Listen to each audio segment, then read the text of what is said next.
രാഹുൽ ഗാന്ധിയെ പറ്റി എന്താണ് സുധാംശു ചതുർവേദി, അതായത് ഒരു BJP MP-യും BJP-യുടെ സ്പോക്സ് പേഴ്സണുമാണ്. അദ്ദേഹം എന്താണ് പറഞ്ഞത്? Rahul a servant of anti India forces.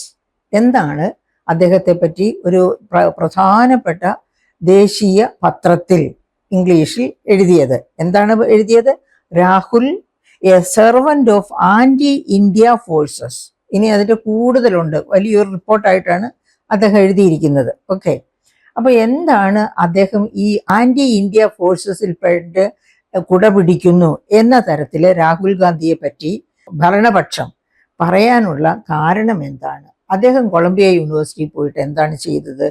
നമുക്കറിയാം. അതായത് ഈ പറയപ്പെട്ട വോട്ടേഴ്സ് ലിസ്റ്റിന്റെ പ്യൂരിഫിക്കേഷനുമായിട്ടൊക്കെ ബന്ധപ്പെട്ട് അതിലെ ചതിക്കുഴികളൊക്കെ ചൂണ്ടിക്കാട്ടിക്കൊണ്ട് രാഹുൽ ഗാന്ധി സംസ്ഥാനാന്തര ഗവേഷണങ്ങളും പഠനങ്ങളും അതുപോലെ തന്നെയുള്ള സന്ദർശനങ്ങളും ഒക്കെ നടത്തിക്കൊണ്ടിരിക്കുകയാണ്.